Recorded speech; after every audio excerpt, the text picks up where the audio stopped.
மெய்ப்பனின் குரல் வழங்கும் திருமறை தீபங்கள்.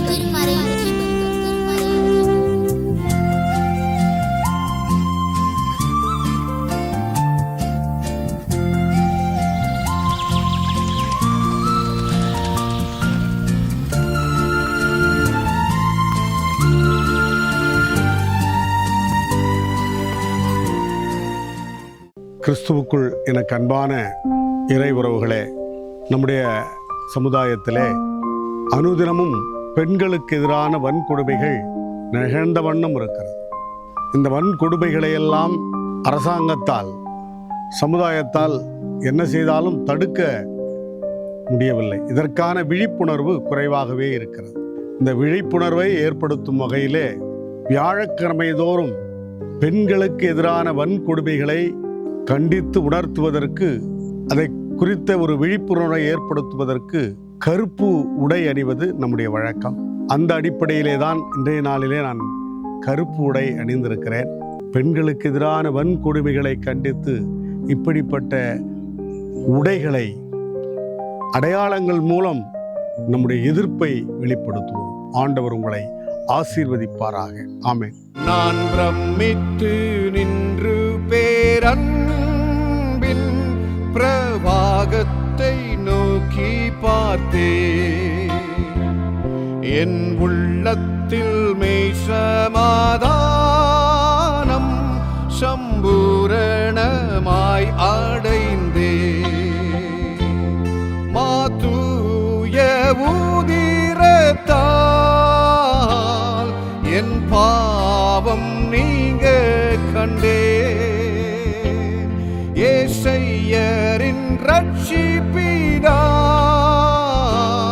நான் ஆறுதல் கண்டடைந்தேன்.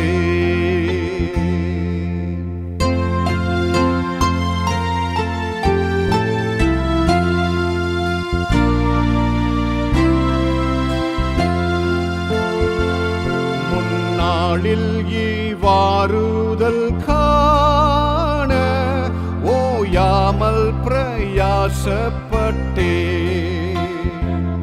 வீண் முயற்சி நீங்கின போதோ என் மீட்பரால் அருள் பெற்றே.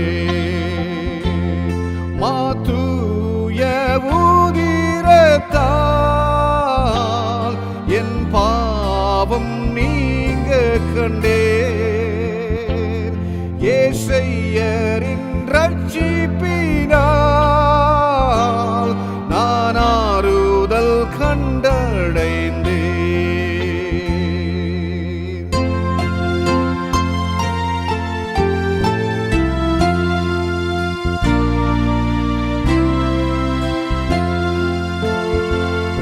தம் கரத்தை என் மீது வைத்து நீ சுகம் ஆவாய் என்றாரே. நான் அவரின் வஸ்திரம் தோட ஆரோக்கியம் அருளினார். மாதூய ஊதிரத்தால் என் பாவம் நீங்க கண்டேன். ஏசையரின் ரட்சிப்பினால் நான் ஆறுதல் கண்டடைந்தேன்.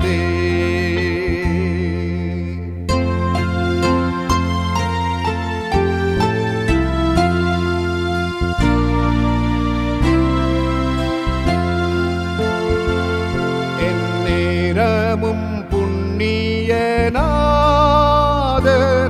என் பக்கத்தில் விளங்குவார். தம்முகத்தின் அருள் பிரகாசம் என் பேரிலே வீச செய்வார். மாதூய ஊதிரத்தால் என் பாவம் நீங்க கண்டேன். ஏசையரின் ரட்சிப்பினால் நான் ஆறுதல் கண்ட உங்கள் யாவரையும் அன்போடு வாழ்த்து வரவிருக்கின்றேன். இந்த காலை இறை தியானத்திற்கென்று எடுத்துக்கொள்ளப்பட்ட கர்த்தருடைய நற்செய்தி பகுதி மத்தேயு 18ஆம் அதிகாரம் 21 முதல் 35 முடிய. கிறிஸ்து இயேசுவிற்குள் எனக்கு பிரியமானவர்களே, கிறிஸ்தவ உலகில் இருந்து பிரிக்க முடியாத ஒரு ஆற்றல் பெற்ற சொல் மன்னிப்பு என்பதாகும். மன்னிப்பு என்பது ஒரு மாபெரும் ஆற்றல். மன்னிப்பு என்பது நம்முடைய வாழ்வின் யதார்த்த நிலைகளிலே நம்மை பாவ சுமைகளிலிருந்தும் நோவுகளிலிருந்தும் வலிகளிலிருந்து நம்மை விடுவிப்பதாக இருக்கிறது. எனவே இந்த மன்னிப்பு என்பது எப்பொழுதும் அது நம்மை வாழ்விக்கும், நம்மை வளர்விக்கும், பிறரையும் வாழ்விக்கும் வளர்விக்கும். மன்னிப்பதை விட பாராட்ட தகுந்த செயல் வேறு எதுவும் இந்த உலகத்தில் இல்லை. பிறரை மன்னிப்பதை விட உயர்ந்த மனிதன் இந்த உலகத்தில் யார்தான் இருக்கிறார்? தவறுகிறேன் என்பது மனித இயல்பு. ஆண்டவர் மன்னிக்கிறார் என்பது ஆண்டவர் இயல்பு. மன்னிப்பு மன்னிப்பு மன்னிப்பு அது பகைக்கு முற்றுப்புள்ளி வைக்கும். மன்னிப்பு எப்பொழுதுமே மனக்காயங்களை ஆற்றும். மனித இதயங்களை அது தேற்றும். மனித இதயங்களை நிறைவாக்கும். கட்டளை நமக்கு தெரியும். ஆண்டவரை நேசி, அடுத்தவரை நேசி. ஆண்டவரை நேசிக்கிற நான், ஆண்டவருடைய அன்பை பெற்றுக்கொண்ட நான், மற்றவர்களுக்கு மன்னிப்பை கொடுக்கும்படியாய் அழைக்கப்படுகிறோம். அன்பை கொடு, அன்பை பெறுவாய். மன்னிப்பை கொடு, மன்னிப்பை பெறுவாய். இயேசு மன்னிப்பாகவே வாழ்ந்து காட்டினார். நாமும் பிறரை மன்னிக்கும்படியாய் போதித்து நின்றார்.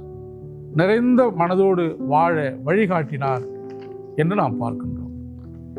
இயேசு ஜெபிக்க கற்றுக் கொடுக்கிறார் அவருடைய சீடர்களுக்கு.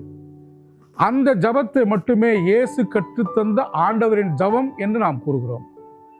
ஒட்டுமொத்த நற்செய்தியின் சுருக்கம் இந்த ஜபம் எனலாம். அதன் மையம், எங்களுக்கு எதிராக குற்றம் செய்தோரை நாங்கள் மன்னிக்கிறது போல எங்கள் குற்றங்களை எங்களுக்கு மன்னியும் என்று ஜபிக்க கற்றுக் கொடுக்கிறார். மத்தேயு 6:12. எனவே கிறிஸ்துவ வேண்டல் என்பது பகைவரையும் மன்னிப்பதில் அடங்கியிருக்கிறது. ஆகவே இயேசுவின் சீடராக இருக்கும் நாம் குற்றம் செய்தோரை மன்னிக்க முன்வர வேண்டும். மன்னிப்பு எனும் இந்த உயர்ந்த பண்பையை ஆண்டவர் நம் அனைவரிடமும் எதிர்பார்க்கிறார். தனக்கு ஏற்பட்ட சிலுவை சாவின் மரணங்களின் பள்ளத்தாக்கு மத்தியிலும் கூட, அகோர பாடுகள், துயரங்கள், கண்ணீர் அனுபவ பள்ளத்தாக்கின் மத்தியிலும் கூட, தன் பரம தந்தை தன்னை கைவிட்ட போதும், இந்த உலகமே கைவிட்ட போதும், கல்வாரி சிலுவையிலே தொங்கிக் கொண்டிருந்த நிலையிலும் ஆண்டவர் ஜெபிக்கிறார், தந்தையே இவர்களை மன்னியும், தாங்கள் செய்கிறது இன்னதென்று அறியாதிருக்கிறார்களே என்று. லூக்கா 23:34. ஆக ஆண்டவர் மன்னிப்பது மாத்திரமல்ல, எல்லோரும் மன்னிக்கும்படியாய் மன்றாடினார் என்று சொன்னால் மிகையாகாது. 1 யோவான் 2:1 வாசிக்கிற போது, ஒருவன் பாவம் செய்வானானால் நீதிபரர் இயேசு நமக்காக பரம தந்தையிடம் பரிந்து மன்றாடுகிறார் என்று சொல்லப்பட்டிருக்கிறதை நாம் பார்க்கின்றோம். ஆக குற்றம் செய்த சகோதரனை அல்லது ஒரு ஃபெல்லோ கிறிஸ்டியன், கிறிஸ்தவர்கள் என்று நாம் பார்க்கின்ற போது கூட, உணரும்போது கூட, அவன் மனம் திரிந்தனாலும் கூட ஒரு ப்ராப்பர் ட்ரீட்மெண்ட் தருவது எப்படி என்று இயேசு இங்கே அறிவுறுத்தினார் என்று பார்க்கின்றோம். அதாவது முதலாவது அவன் பாவங்களை மன்னிக்க வேண்டும் என்பதை வலியுறுத்துகிறார். மத்தேயு 18:15-18 நாம் பார்க்கின்றோம். ஆக ஆண்டவரே, சகோதர சகோதரிக்குள் ஒருவர் எனக்கு எதிராக பாவம் செய்து வந்தால் நான் எத்தனை முறை மன்னிக்க வேண்டும் என்று இவன் கேட்கின்றான். அன்றைய யூத ரபிமார்கள் 3 முறை மன்னித்தால் போதும் என்றார்கள். இவன் கேட்கிறான், 7 முறை மட்டுமா? மத்தேயு 18:21 என்ற பேதுருவின் கேள்வி நாம் அறிகிறோம். 7 மட்டுமல்ல, 70 தடவை 7 முறை என்று ஆண்டவர் சொல்வதை மத்தேயு 18:22 பார்க்கிறோம். இது ஆண்டவருடைய உடனடி பதிலாக இருக்கிறது. அப்படி என்றால் இது என்ன கணக்கு? யோசித்து பார்ப்போம். இது என்ன கணக்கு? கலாத்தியர் 6:1 கூட பார்க்கிறோம், சகோதரரே, ஒருவன் யாரோ ஒரு குற்றத்தில் அகப்பட்டால் ஆவிக்குரியவர்களாகி நீங்கள் சாந்தமுள்ள ஆவியோடு அப்படிப்பட்டவனை சீர்பொருந்த பண்ணுங்கள் என்று பார்க்கிறோம். This reminds Peter of something. பேச்சிலும் நடத்தையிலும் முந்திக்கொண்டு ஆவேசமாய் பேசுகிற ஒரு பேதுரு, அவன் அடிக்கடி மறுப்புகளையும் முரட்டுத்தனமான பதில்களையும் பெற்றுக்கொண்டு வருவான். ரீபஃப்ஸ் அண்ட் ரூட் ரிப்ளைஸ் என்று சொல்லலாம். இயேசுவின் போதனைகளை கேட்டு அப்படிப்பட்ட குற்றவாளிகளை நிச்சயமாய் மன்னிக்க வேண்டும். But there is a limit to everything. Peter wishes to suggest to Jesus. சூசனை சொல்ல விரும்புகிறான். அப்பொழுதுதான் இங்கே நாம் பார்க்கிறோம், until 70 times 7, that is 490 times, which means times without number. The spirit of forgiveness knows no limit. Jesus wishes to say this. As long as you live, again and again, you must forgive your brother, fellow being who trespasses against you. எனவேதான் ஆண்டவர் இங்கே ஒரு உவமையை சொல்கிறார். முதலாவது என்ன? அரசன் மன்னிக்கிறார் என்று நாம் பார்க்கிறோம், த ஃபர்கிவிங் கிங். இரண்டாவதாக பணியாள் மன்னிக்கவில்லை என்று பார்க்கிறோம், த அன்ஃபர்கிவிங் சர்வன்ட். எனவே கடவுளுடைய கோபாக்கினை அவளுக்கு வந்தது என்று நாம் பார்க்கின்றோம். மன்னிக்காத பணியாளுக்கு மன்னிப்பில்லை, தேவ கோபாக்கினை அவன் மேல் வந்தது, அவன் தண்டனை பெற்றான் என்றெல்லாம் நாம் வாசிக்கிறோம். கிறிஸ்து இயேசுவிற்குள் எனக்கு அன்பானவர்களை நான் முடிக்க விழைகிறேன். அப்படி என்றால் இங்கே என்ன? பேதுருவே, எனக்கு அன்பான பேதுருவே, ஒருவேளை நீ அநேக முறை மன்னிக்கும்படியாக நீ விரும்பவில்லை என்றால், உன் பாவங்களை அடிக்கடி மன்னிக்கிற பரமபிதா நிச்சயமாய் உன்னை மன்னிக்க மாட்டார். மன்னிக்காத பரமபிதா உனக்கு நிச்சயமாய் பரலோக வாழ்வை அருள மாட்டார் என்ற ஒரு எச்சரிப்பின் வார்த்தையாக இந்த பகுதியிலே நாம் பார்க்கிறோம். மன்னிப்பை கொடு, மன்னிப்பை பெறுவாய். அன்பை கொடு, அன்பை பெறுவாய். கர்த்தர் உங்களையும் உங்கள் குடும்பங்களையும் குடும்பத்தின் பிள்ளைகளையும் உங்கள் திருச்சபையின் கூட்டு குடும்ப வாழ்வையும் சத்தியமாய் ஆசீர்வதிப்பார் என்று சொல்லி முடிக்கின்றேன். கர்த்ததாமே இந்த வார்த்தைகளை ஆசீர்வதித்து அருளி செய்வாராக. ஜெபிப்போம். கிருபையாய் கிருபையாய் எங்களை நேசித்து வழிநடத்துகிற அன்பை நல்ல தகப்பனே, இந்த நாளுக்காய் நன்றி செலுத்துகிறோம். மன்னிப்பு என்பது ஆண்டவரே எங்கள் இரத்தத்திலேயே அது ஊறியிருக்க வேண்டும் சாமி.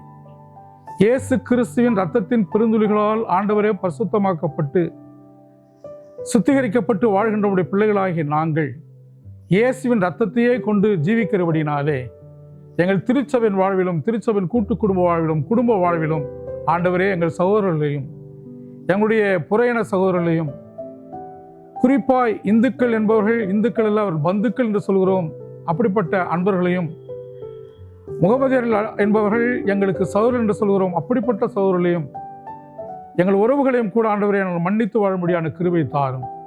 கிறிஸ்துவின் சிந்தையே எங்களில் இருக்கட்டும் சாமி. துதிகன மகிமையாவும் உமக்கு இயேசுவிலே ஜெபிக்கிறோம் நல்ல பிதா, ஆமேன். சீயோனே மகிழ்ந்து கலிகூறு, கர்த்தர் பெரிய காரியங்களை செய்வாரா.